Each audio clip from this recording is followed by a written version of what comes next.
My golden child adopted sister demanded I move out so she could heal. I gave her a home in jail instead. When I got into the school play, Emma suddenly developed a passion for theater and needed private acting lessons. When I made the honor roll, Emma claimed I was pressuring her academically and needed a tutor to catch up from her trauma. When I got into medical school and needed to live at home to save money, Emma said I was robbing her of her safe space. My parents bent over backwards for Emma. They paid for her to study abroad in Paris. She dropped out after 2 months. They bought her a car when she said public transport triggered her abandonment issues. They funded her photography business, her jewelry making phase, her life coaching certification, and her yoga instructor training. None of it stuck. Meanwhile, I was working 3 jobs to pay for my MCAT prep, studying until 3 a.m., and still helping mom with dinner every night. But according to Emma, I was the problem. Everything exploded 6 months ago. I was in my final year of medical school, doing rotations at the hospital 80 hours a week, barely sleeping, surviving on coffee and whatever mom left for me in the fridge. Emma had just been evicted from her apartment for not paying rent. She showed up at family dinner with a therapist. An actual therapist she'd convinced to come to our house for an intervention. Dr. Morrison is here to facilitate a healing conversation, Emma announced, about how Rebecca's presence in this house is preventing me from processing my adoption trauma. My parents were stunned. The therapist, who looked deeply uncomfortable, pulled out notes that were clearly all from Emma's perspective. Emma feels that Rebecca's continued presence in the family home at age 28 is creating an imbalanced dynamic that triggers her abandonment wounds, the therapist read. She needs a safe space to rebuild her relationship with her adoptive parents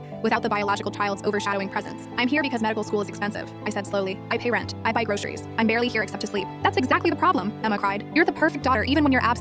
How am I supposed to compete with that? Nobody's asking you to compete, Mom said gently. You don't understand, Emma screamed. She's your real daughter. I'll always be the charity case you took in. The therapist suggested that maybe I could temporarily relocate to give Emma space to heal. My parents, desperate to help Emma, actually asked if I'd consider staying with friends for a while. I was gutted, but I agreed to look for alternative housing. That's when things got interesting. 2 weeks after the intervention, Mom noticed $500 missing from the emergency cash in their bedroom safe. Then Dad couldn't find his Rolex, the one his father had left him. Then Mom's pearl necklace vanished. They thought they were going crazy, misplacing things. Without telling anyone, Dad installed a tiny camera in their bedroom, focused on the safe. Monday morning, Dad checked the camera footage. There was Emma during dinner, slipping upstairs while everyone was distracted. She went straight to their bedroom, used a key she'd apparently copied, opened the safe, and took $300 cash plus Mom's antique emerald ring. She even took 2 bottles of Dad's oxycodone from his back surgery. My parents were destroyed, but instead of confronting her immediately, they decided to investigate further. Dad hired a private investigator. What they found was staggering. Emma had told everyone in her adoption trauma support group that our parents were abusive, that they treated her like a servant while lavishing money on their real daughter. She started a GoFundMe called Help Emma Escape Her Adoptive Abusers that had raised $8,000. She was selling Mom's jewelry on Facebook Marketplace. She was also selling Dad's pain medication to her yoga friends. The confrontation happened at what Emma thought was going to be another intervention. She'd brought Dr. Morrison again, plus a social worker she'd convinced that our parents were being abused by me. She'd even called Adult Protective Services. Emma walked in with a whole speech prepared about how she'd found the courage to report me, how she was saving our parents from their codependent relationship with their biological daughter. That's when Dad connected his laptop to the TV and started playing the footage. The room went silent as we watched Emma stealing from the safe, then the Facebook Marketplace listings, then screenshots of her GoFundMe. The social worker immediately started taking different notes. Emma went white, then red, and started sobbing. This is entrapment, she screamed. You set me up because you love Rebecca more. You've always loved her more. Emma turned to the social worker. They're abusing me. This is abuse. I'm adopted and they're framing me. The social worker closed her notebook. Ma'am, I've just watched you commit theft, fraud, and drug distribution on video. The only call I'm making is to the police. Emma